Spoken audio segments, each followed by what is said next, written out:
Welcome to Amplify with Jess Ekstrom, a show designed to help women get out of their head and into their zone of influence. Happy Monday, everyone. Here's some food for thought to start your week. Sure, our brain reacts when we're getting chased by a lion or we get an email that didn't use any exclamation points, but that's probably not why you're here. One of the biggest obstacles I have with my brain is what I call the wanting mind. And I don't think I coined this term. I think this came from somewhere. The wanting mind is never satisfied. It's always asking, what's next? It's like the kid in the back seat asking if we're there yet. The wanting mind does not allow us to be where we are because we're always grasping for elsewhere. Even when we get what we want, then we want something more or different because what we have done is we've created a habit of wanting.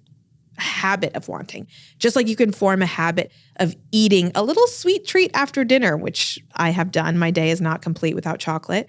Or a habit of always listening to a podcast on your morning walk. Your brain can form a habit of always wanting more than what's right in front of you, just like any other habit is born. Have you ever been eating a meal that is so good and then you're sad in the middle of it because you don't want it to end? Or maybe you're watching a really good series or you're in the middle of a book and you're dreading it being over. That's natural to not want something good to end. But it's also your wanting mind talking.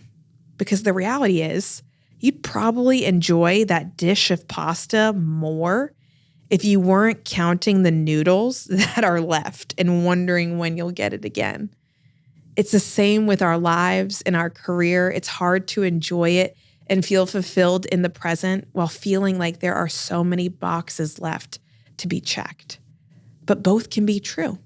You can be proud and fulfilled about where you are and also hold dreams and ambition towards the future.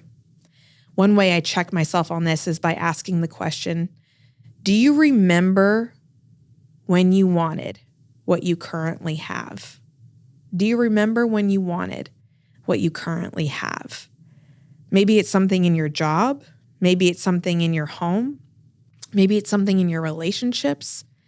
But just take a moment right now, even pause this, to remember when you wanted something that you currently have right now.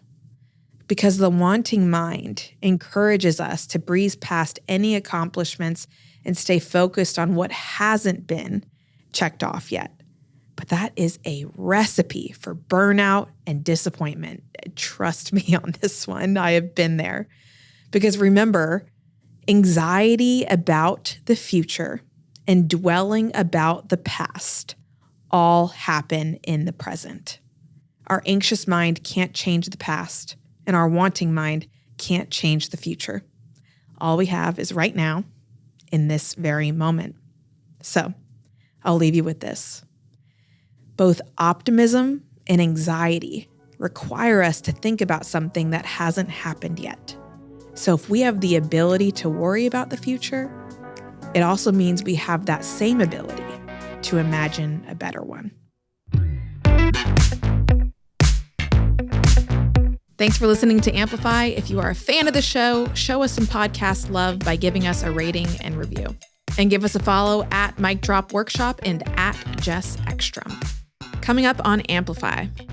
All of that time and me being a mom has helped me as a speaker. If I wouldn't have been engaged, then when a mom stands up when I speak and they say, how do you do it all? I would have to fake an answer. But I can then say, sometimes I used to cry in the pantry. I can relate to them because of that time I had. So everything that you're going to be experiencing in the next few years, it's all going to end up serving you in a bigger, better way when you're in a place to share more. This episode was edited and produced by Earfluence, and I'm Jess Ekstrom, your host. Remember that you deserve the biggest stage, so let's find out how to get you there. I'll see you again soon.